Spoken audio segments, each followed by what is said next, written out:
नमस्कार मंडळी, मी छाया आपल्या सर्वांचं आपल्या आणखीन एका नवीन व्हिडिओमध्ये अगदी मनापासून स्वागत करते। तर आज संध्याकाळी व्हिडिओ स्टार्ट केलाय मी। थोडंसं हवेला निघले बाहेर, दिवसभर आता इतकं गरम होतंय, गरमी जास्त वाढली ना त्यामुळं। तर फौजी साहेब घरीच आहेत आज, काल त्यांना नाईट होती ड्युटी, आज घरी येतं। तर म्हणले चल आपण थोडंसं बाहेर फिरू। तर हे पहा फौजी साहेब तर बाहेर निघलं थोडंसं फिरायला आणि राजू घालतोय वरती पाणी। हे पहा कुठं गेला, आता होता पाणी घालत होता, ते हँगिंग बकेट आहेत ना तिथं पाणी घालत होता। तर तो वरती झाडांना पाणी घालतोय, आम्ही फिरतो थोडंसं आता, है ना। गरम होतंय लई, म्हणजे झाडाचं पान सुद्धा हलत नाही। काल इतकी हवा होती ना, पण आज आहे ना अजिबात वार नाही। हे पा ते पा राजू कसं झाडांना पाणी घालतोय, राजू ते पा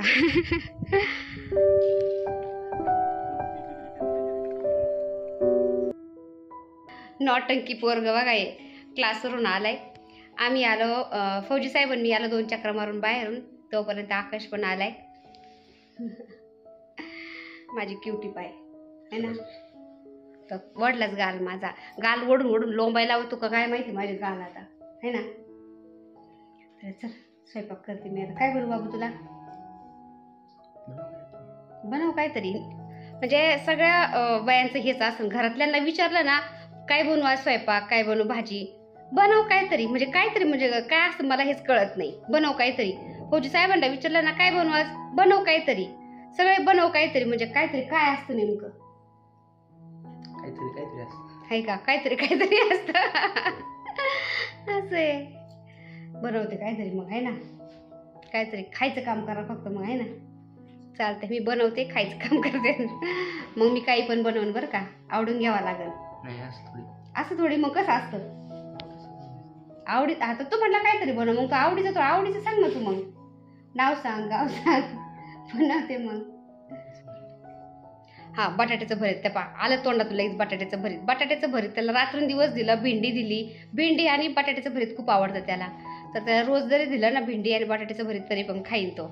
आणि बटाट्याचे पराठे, आलू पराठे तर इतके आवडतात की बस। चला घेते पटपट स्वयंपाक करून मी आता। तर राजूला म्हणलं काहीतरी भाजीला घेऊन ये, त्याने मेथीची भाजी आणली, कारण त्याला मेथीची भाजी खूप आवडते त्याच्यामुळं। आणि मेथीची भाजी तो घेऊन आला, निसायला लागलाय, तोपर्यंत मी दिवाबत्ती केली। त्याच्यानंतर पीठ पण मळलंय आणि दुपारचे भांडे होते थोडेसे आणि संध्याकाळचे चहाचे पण होते। तर तेवढे भांडे घासते म्हणलं मी, आणि तुला मेथी निसू लागते, कारण तो इतका हळूहळू मेथी निसतो ना, एक एक एक एक काडी घेतो मेथीची आणि हळूहळू निसत बसतो, कारण त्याला खूप व्यवस्थित निसावं लागते। मी जरी निसू लागायला लागले त्याला मेथीची भाजी, मला म्हणत असतो तू वय तिकडं, तू अजिबात चांगली निसीत नाही। उन्हाळा चालू झालाय ना, मेथी आणि कोथिंबीर अशी महाग झाली ना। हे पहा मेथीची गड्डी कशी आहे, एकदम अशी एजड झालेली मेथी आहे, आणि त्याला फुलं पण आलेले आहेत, आणि 30 आणि 40 रुपयाला मेथी बघा आता। आणि आमच्या राजूला तुलाच मेथी आवडती, है ना, त्याला भाजी आणायला सांगितलं ना, तो मेथी घेऊन आला, त्याला आवडती ना म्हणून। त्याला म्हणजे रोज जरी मेथीची भाजी दिली खायला तरी मेथीची भाजी खाईन देऊ। आणि मेथी निश्चित आहे ना, तर मला म्हणतो तू नाही चांगली निश्चित, मी निश्चित जातो, सगळे पिवळे पानं घेते म्हणतो, तुला कधी निसत एवढी, मला येत नाही का। मेथीची भाजी कोथिंबीर असं निसायचं म्हणलं ना, तोच निसत असतो ना। तर मला म्हणतोय तू चांगलं नाही निश्चित, बघा आता कामदार थाट। आता ही मेथीची भाजी आता नाही करायची, उद्या सकाळचं करायची, पण रात्रीच अशी थोडीशी तयारी करून ठेवली ना भाज्यांची, मग काय होतं सकाळचं स्वयंपाक करायला मुलांचा डबा द्यावा लागतो ना, तर मग पटपट आवरतं। आता जिमला जाते ना मी, त्यामुळे मग मला असं कामाचं थोडंसं अरेंजमेंट आधीच थोडंसं करून ठेवावं लागतं। थोडंसं लसूण सोलून ठेवायचा, मेथी निसून ठेवायची, आणि मग सकाळ सकाळ पीठ मळलं की आपली चपाती केली, भाजी केली की झालं। सकाळचं बाकी काही नाही बनवत मी, फक्त चपात्या आणि भाजी बनवत असते। मग संध्याकाळी मुलांना जे आवडतं ते करत असते, किंवा मग एखादी भाजी चपाती डाळ भात असं होतं। पण सकाळचं मी जास्त नाही आडवत बसत, सकाळचं फक्त चपाती आणि भाजी। आकाश उलात ना रे भाऊ, त्याची हवा नाही गेली अजून। आज व्हेज पुलाव बनवलाय मस्त, बाकी काहीच नाही बनवलं। व्हेज पुलाव आणि कोशिंबीर। थंड पाणी डायरेक्ट पातेल्यातच काढून आणलं का? डेंजर ना तुम्ही पण.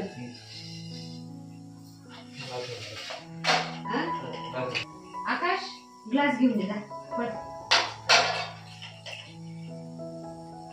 आणि थोडं नमक पण घेऊन ये. छोटी बरणी झाली, ज्याला लागेल ते घे. कारण मीठ थोडस कमीच टाकत असते मी, ज्याला लागेल ते नंतर घेत. पण मीठ कमी खाल्लेलं चांगलं असं म्हणतात. गुड मॉर्निंग सर्वांना. तर अर्धा व्हिडिओ मी आदल्या दिवशी रात्रीचा शूट केला आणि अर्धा व्हिडिओ दुसऱ्या दिवशी सकाळी शूट करते. हा, बाय बाय.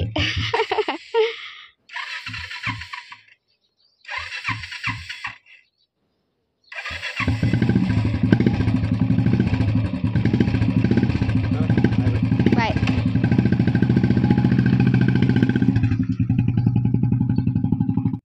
तर फौजी साहेब गेले ड्युटीवर. आज हनुमान जयंती ना, तर त्यांना बंदोबस्त लागलेला आहे. तर तुम्हाला सर्वांना हनुमान जयंतीच्या खूप खूप शुभेच्छा.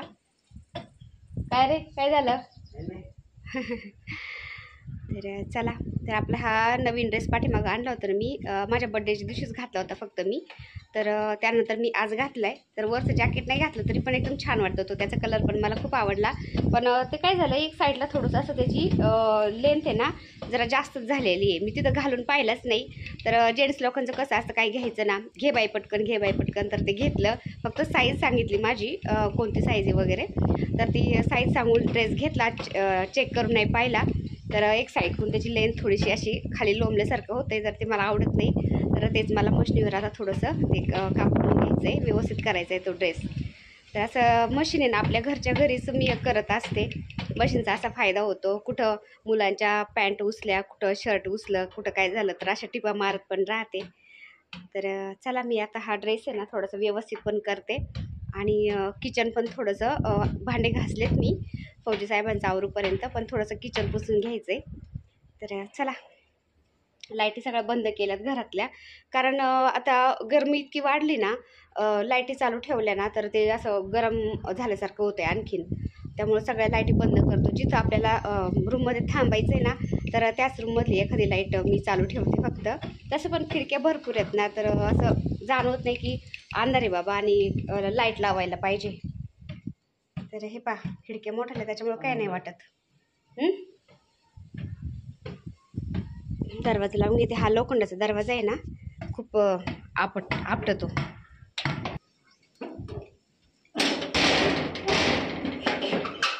तर असा ग्रिलचा दरवाजा लावला आणि इकडनं अशी खिडकी उघडी ठेवली ना, तर हवा पास होती ना, त्याच्यामुळे गरम पण होत नाही जास्त. चला,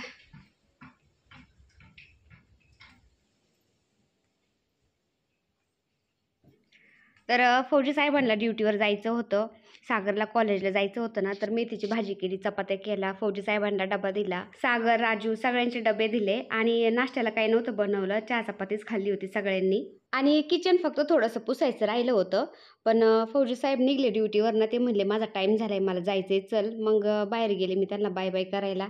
कारण कितीही कामात असले ना मी घरामध्ये, तरी पण ते असं ड्युटीवर निघले ना, त्यांना असं बाय करायला जावंच लागतं बाहेर. नाही तर मग ते मला पण चुरचूर लागते आणि त्यांना पण कसं तरी वाटतं. ते मला म्हणजे जाताना भेटल्याशिवाय जातच नाही, असं आहे. तर कसं आहे ना, प्रत्येक नवरा बायकोमध्ये तू तुम्ही मी थोडीफार का होईना होतच राहते. दोन भांडे एकत्र आल्यावर ते थोडेफार का होईना वाजणारच आहेत.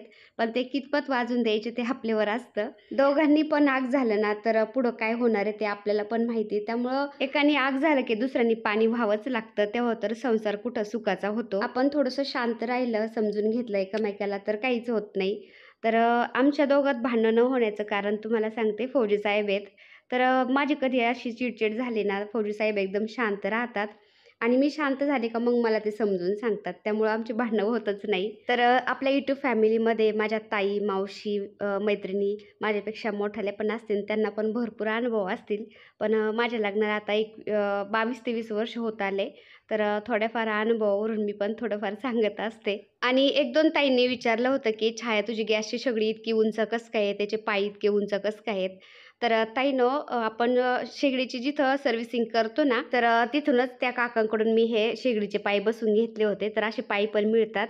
आपण जिथं सर्व्हिसिंग करतो तिथं, किंवा गॅसवाले जे शेगडी नीट करणारे येतात ना दारावर, त्यांच्याकडं पण हे पाईप असतात. मला वाटतं काहीतरी 150-200 रुपयाला मिळाले होते स्टीलचे पाईप मला. तर माझी गॅसची शेगडी अशी थोडीशी उंच आहे ना पाईप बसवल्यामुळं, तर माझा ग्रॅनाईटचा जो बनवलेला पोळपट आहे ना, तो धुतला की मी त्या गॅसच्या शेगडीखालीच असा लुटून देत असते.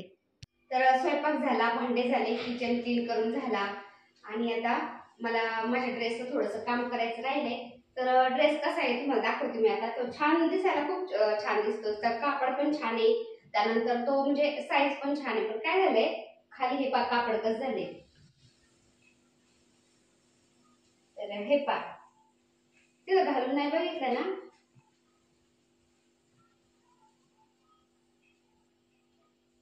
इकडनं थोडंच आहे पण इकडनं हे पा जास्त आहे. तर याच्या खालून असं अस्तर आहे, हे पा. तर हे पा कापड आहे ना, हे थोडस इकडं असं जास्त झालंय हे. तर याला थोडस असं एवढं आता असं एवढं कट करावं लागेल. हे पा असं हे एवढा कपडा कट करावा लागेल, तेव्हा तो व्यवस्थित होणार आहे. तर ह्याच कपड्याचं मला थोडंसं व्यवस्थित करायचं, बाकी एकदम व्यवस्थित आहे. हे पा तर असं घालून नाही पाहिलं ना मग प्रॉब्लेम होतो. तर माझं बेडरूम आहे हे, आणि माझ्या बेडरूम मध्ये तर मी माझी मशीन ठेवलेली आहे. तर बरेच दिवस झाले तिला तेल पण नव्हतं घातलं, मी तेल घातले रात्री तिला, आणि आता ड्रेसचं थोडंसं काम करते. आता ड्रेस चेंज केला मी, आणि तो टॉप किती कापायचा आहे ना मला, म्हणजे किती कट करायचा आहे तो कट करून घेते व्यवस्थित. तर माझे मशीन क्लास पण झालेले आहेत. मी पहिल्या घरात राहत होते, फौजी साहेब फौजमध्ये होते त्यावेळेस. तर मी तेव्हा ड्रेस पण शिवायचे, ब्लाऊज पण शिवायचे, म्हणजे स्वतःचे तर शिवतच होते पण बाहेरचे पण मी शिवायला घ्यायचे.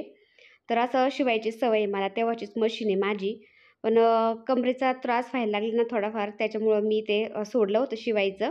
पण असं मशीन मी विकली नाही, काहीच नाही, घरातच ठेवली. तिचं थोडंसं मेंटेनन्स करत असते मी, आणि आपल्या टिपा मारायला होतं, किंवा असा कुठं ड्रेस बिघडला, कुठं सैल झाला, असं टिपा मारायला, किंवा मुलांच्या पॅन्ट फाटल्या, कुठं ड्रेस फाटले, तर असं टिपा मारायला घरच्या घरी होऊन जातं. त्यामुळं मी मशीन ठेवलेली घरी. तर असं मशीनचे आहेत ना छोटे मोठे भरपूर कामं निघत असतात आपल्या घरातले. पण आपल्याकडं मशीन नसली ना प्रत्येक वेळेस आपल्याला दुसरीकडं जावं लागतं, ते टिप मारून द्या, हे करून द्या, ते करून द्या. तर असं आहे, मी कधी कधी नवीन ड्रेस घेतले ना तर त्याच्या स्लीव्ज पण लावलेल्या नसतात, मग त्या स्लीव्ज पण मी घरीच लावत असते ड्रेसला. तर हे पा दोन्ही साईडकडून 2 टिपा मारल्या, झाला ड्रेस तयार. तर फिटिंग वगैरे काहीच नव्हती करायची, एकदम व्यवस्थित फिटिंग होती. फक्त साईडनी थोडासा कपडा जास्त झालेला होता ना घेर त्या ड्रेसचा, तर मी थोडा कापला होता ना तो, तर त्याला टिपा मारलेत मी. आणि ड्रेसच्या तो अस्तरचा घेर जास्त झालेला होता, त्याच्यामुळे ते दोन्ही साईडकडून असं लोंबत होतं ना, ते थोडंसं कापल्यामुळे आता एकदम व्यवस्थित झाले, तुम्ही बघू शकता. तर कोणी कोणी बोलतं ती डिझाईन असते दोन्ही साईडकडून लोंबलेलं, पण ते दोन्ही साईडकडून 2 कोपरे लोंबलेलं ना, ते मला अजिबात नाही आवडत. आणि उन्हाळ्यामध्ये ना हे गोल टॉप घालायला बरं पडतं, गाऊन घालायला मला अजिबात नाही आवडत. आणि ह्या टॉपवरती ना मी फुल साईजच्या लेगिन नाही घालत, ज्या शॉर्ट असतात ना गुडघ्यापर्यंत, तर त्या लेगिन घालत असते. आणि साडीवर पण मी छोट्याल्याच लेगिन घालत असते, कारण आपली थोडीफार तब्येत झाली ना की आपल्या मांड्यांची चरबी पण वाढती. आणि उन्हाळ्यामध्ये आपल्याला साडी घालायचं म्हणलं ना तर तो घामाने ना घाम येऊन आपल्या मांड्या खूप घासतात, आणि मांड्या घासल्या की खूप त्रास होतो. त्यामुळं उन्हाळ्यात आवर्जून आपली जर तब्येत जर असेल ना तर ह्या छोट्याल्या ज्या शॉर्ट लेगिन असतात ना त्या घालायच्या साडीवर पण, तर अजिबात त्रास होत नाही. तर माझी पण थोडीशी अशी तब्येत वाढली ना, माझ्या पण मांड्या घासतात. तर काही माझ्या ताईंला मैत्रिणीला असा त्रास जर होत असेल ना तर अशी शॉर्ट लेगिन घालायची. आणि नसलेच आपल्याकडं तर आपल्याकडं जुनी पाणी जी लॉंग लेगिन असेल ना तर ती अर्धवट कापायची आणि साडीवर अशी घालायची, तर अजिबात त्रास होत नाही. नक्की ट्राय करून पहा.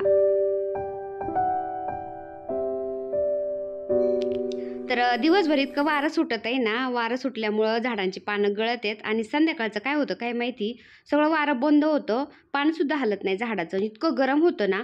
तर असं झाडांची पानं गळालेले ते झाडून घ्यावं लागतात थोडेसे, नाहीतर मग ते एकदम पारुसं पारुसं वाटतं. आणि तुम्हाला दाखवते मी आता. हे कॉइन प्लांट मी कसे लावलेत, अगदी थोड्या थोड्या मुळ्या जरी खोचून दिल्या ना तर खूप छान असे कॉइन प्लांट तयार होतात. आणि आपण नागवेलीच्या ज्या कटिंग लावल्या होत्या ना त्या फुटल्या बरं का छान थोड्या थोड्या, पण उन्हाळ्यामुळं काय झालंय त्याचे पान आहेत ना नवीन फुटलेले ते खराब झालेत. तर मस्त सावलीला ठेवलेले आहेत आम्ही, तरी पण त्या उन्हाच्या झळ्या लागतात ना त्याच्यामुळं काय ते व्यवस्थित येईना झालेत. तर थोडाफार पाऊस पडून द्या ताईंनो. अर्धवट फुटलेले झाडं तुमच्यापर्यंत यायचे आणि तुमच्यापर्यंत ते आल्यानंतर व्यवस्थित येतात की नाही ते चुरचूर लागून राहते ना आपण पाठवायचे आणि तुमच्यापर्यंत चांगलं झाड आलं नाही ना मग मला ते चुरचूर लागन. त्यामुळं म्हटलं थोडंसं थांबूनच चांगलंच झाड तुम्हाला पाठवून द्यावा. तर जेवढ्या ताईंचे ॲड्रेस आलेले आहेत ना मला इंस्टाग्रामला, तर तेवढ्या ताईंना मी रोपं पाठवून देईन, पण थोडा वेळ लागन. जोपर्यंत रोप आपलं एकदम व्यवस्थित होत नाही ना तयार, तोपर्यंत मी अजिबात पाठवून देणार नाही. अर्धवट झाड तर अजिबात पाठवून देणार नाही. मग पावसाळा काही येईना तरी चालेल, किती का उशीर लागना झाड तयार व्हायला. झाड व्यवस्थित तयार झाल्याशिवाय मी पाठवून देणार नाही. कारण एकदम हेल्दी झाड तुमच्या दारामध्ये ते आलं पाहिजे, म्हणजे माझी आठवण राहीन. तर त्यामुळं मी तुम्हाला झाड पाठवून देईन, पण थोडा वेळ लागणार आहे.